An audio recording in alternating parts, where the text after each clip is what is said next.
先生太太两位好，是想看一下童车吗？你们的宝宝多大啦？不是，我们没有宝宝。您是还没有显怀，不好意思说吗？不是，我们不是夫妻。哦，快了，未雨绸缪嘛。我方便给两位介绍一下这款童车吧？好啊。这款呢是适合0到4岁的宝宝，然后有睡蓝模式、高景观，避震效果也特别的好。我想问一下，咱们针对的是高端母婴市场对吗？我做了调研，我们家的东西其实不便宜，但是营业额非常的高。是的，先生，公司的定价和目标消费人群都是针对中产育儿市场的。好，我们自己看一看，谢谢。是不是一模一样？天哪，还真是，就徐元峰，吴秀雅，吴秀雅徐，这俩人八竿子打不着，这不可能吧？不会是在那个金融峰会上认识的？别看秀雅闷不吭声的，每次出事情都搞得惊天动地的。不，这个车得100多万吗？这么贵？你们是不是真不懂啊？他那么有钱的人开100多万的车，那对他来说这就是寒酸了。人家厉害就厉害在有钱还这么低调。真正有钱人根本就不在乎开什么车，他开什么车咱也不敢说他。就是，哎呀，你咋了？秀雅之前跟我有过误会，我现在拍他马屁还有用吗？现在怕是想拍也拍不着喽。那也不至于，现在有钱人换女朋友的速度比挣钱的速度都快。那你可小看秀雅了，更觉得来了。哇，我的天，怀上了啊！真的假的？了不起。所以我说秀雅心思深沉的，人家把握当老板娘才离职的。这也太劲爆了吧！不行，我走了，我去拍秀雅马屁去。秀雅就是我们内宣部的吉祥物，从此走上人生巅峰，吃香喝辣。在原来的公司，你主要负责什么工作？我主要负责的是公司内部的公众号运营和公司内部的宣传文案。在此之前呢，我也有过1年的市场部工作经验。那你上一家公司的离职原因是什么？遇到了一点小问题。什么问题？因为我有一个业余爱好，说脱口秀。脱口秀？脱口秀是一种舞台表演形式，它的特点是轻松和幽默。国外呢有很多成熟的电视节目，也有酒吧开放麦，还有很多专业的演员。现在国内可能场会少一些，演员也寥寥无几。我是非常喜欢用脱口秀的方式来观察和调侃生活。也就是说，如果我们公司聘用你的话，你还是会继续说你的脱口秀，对吗？是的。工作之余我会去说脱口秀，基本情况就是这样。我个人支持员工有自己的爱好，但是如果爱好超过了一定的范畴，那不是玩物丧志吗？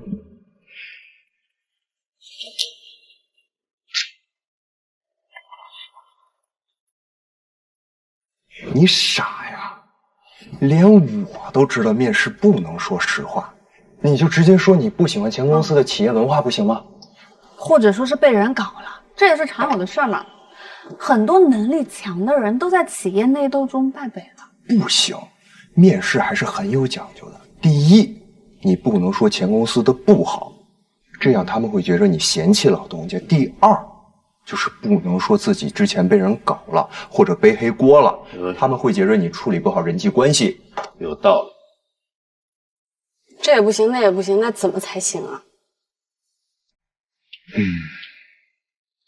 有了，你就说前男友在同一家公司，他还是董事长的特助，那这既符合事实，又完美的避了坑，多好。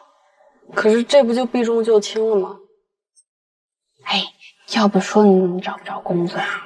这叫技术性回避。面试本来就是一场话术的博弈。人家也不一定对你完全坦诚嘛。就是。那什么才是标准答案呢？你可以这样说，和你的直属领导在某些理念上想法不太一致，潜台词呢就是你遇到了一个和你性格不合的领导，然后再说对未来的职业规划有一些变化。希望有更好的个人提升。这话的潜台词是什么呢，小东？怎么还中插提问呢？会不会嘛？意思就是你被钱老板找了，没有前途了。对喽。哦，有什么想法就让他们自己去想，你说的话没毛病就行。那你为什么要从上一家公司离职呢？我和之前的领导在工作理念上不太一致。我在原来的公司有点进入了舒适区，对我来说缺乏挑战，所以想换一个更有挑战的环境。我们经历了2轮面试，也对你进行过背调，基本上可以确定你就是我们想找的人。谢谢。回去等消息吧，我们会通知你报道时间。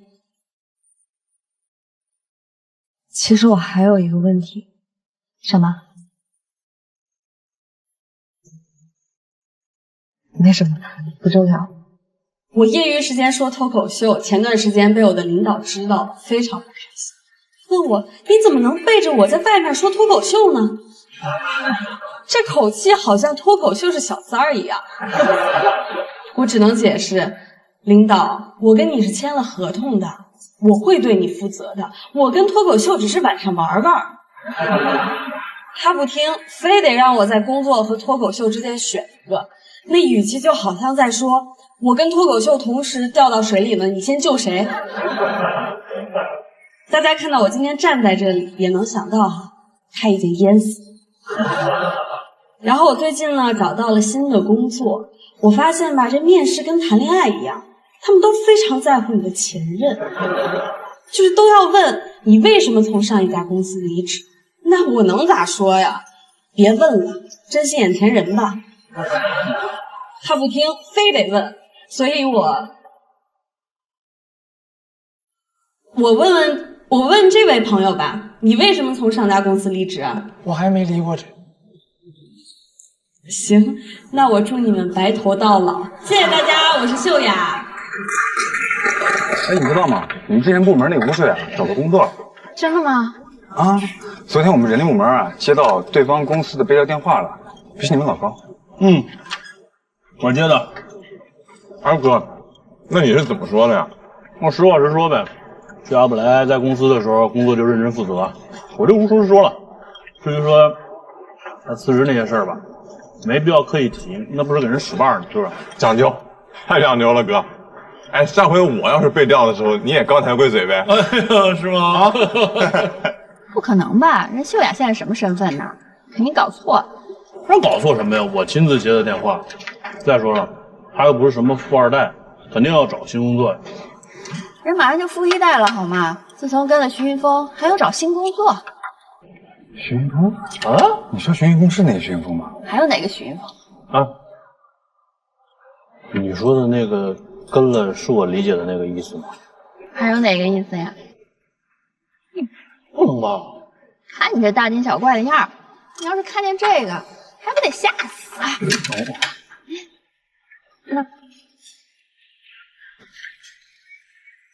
那怀孕了。小声点儿。行了，别看了。徐云峰和吴秀雅，上次老沙说金融峰会的时候，徐云峰让助理把吴秀雅叫到 VIP 室，这吴秀雅回来说搞错了。老沙觉得这事有点蹊跷。看来这个吴秀雅真有点本事啊！这床不是在身上啊。所以你们能看出她怀孕吗？看不出来啊，还没显怀呢吧？但凡她怀孕3个月以上，这郑浩头顶绝对没问题。所以她甩了郑浩，就是为了跟徐云峰吧？肯定是这样的。要是我也选徐云峰啊。你跟徐云峰的事儿，全公司都传开了。什么？我瞒着你来的消息，那些人要知道了，肯定围攻你。你还怀着孩子呢，还要面对这些。等会儿，一个孩子，你不是跟徐云峰在一起，怀了孩子才辞职的吗？当然不是啦。樱桃和小丽都把你们逛母婴店的照片拍下来了，全公司都在传呢。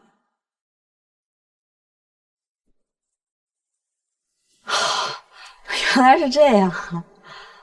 我说怎么突然那么多人给我发消息，合着都以为我傍大款了？不是啊，当然不是，我跟他连手都没牵过，哪来的孩子呀？我也觉得不是。那你为什么辞职啊？这也说不通啊。恒静，啊，我得去办件事儿，我还需要你帮我一个忙。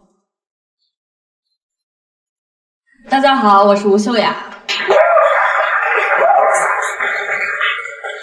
非常感谢我的前同事们来看我演出啊，感觉还是有点奇怪的，毕竟我都已经离职了，还要你们看着我工作。哎，不过马超应该对这个场面挺熟悉的吧？你之前不都一直是干坐着看着我干活的吗？我也不光是干坐着，有时候也工作。对，我说的不够严谨，我重说。我记得有一次我提交了一份3季度大中华区销售完整宣传方案，马超看了半天，反馈说有很大的问题。他这个很大的问题就是我们的排版不好。在马超看来呢，我们大中华区销售宣传最大的问题就是字体不统一。马超说的没错呀，这确实是个很大的问题。秦始皇为什么要统一6国？因为字体不统一啊。感谢马超帮我解了这个历史千古未解之谜。胡经理来了，胡经理快请坐。胡经理，胡阿姨。之前我在跟郑浩谈恋爱的时候啊，大家都说我是关系户，然后胡经理呢又刚好是郑浩母亲的闺蜜啊，我当时就一直觉得她对我有一种额外的责任感，就是这工作我不管做成什么样，责任全在我。我当时就安慰我自己啊，这个公司就是家嘛，不都是说，那领导就都是家长喽。上过学的朋友们应该都了解我为什么压力这么大了吧？这谁受得了啊？天天见家长。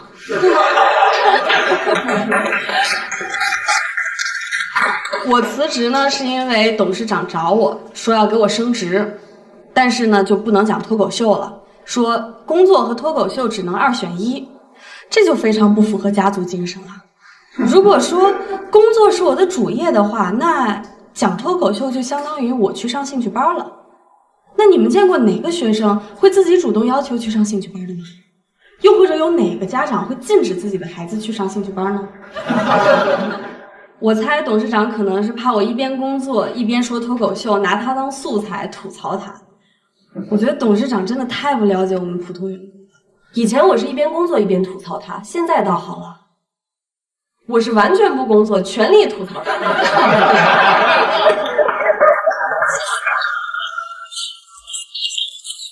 有一个人呢，我是真心要感谢的，那就是小丽姐。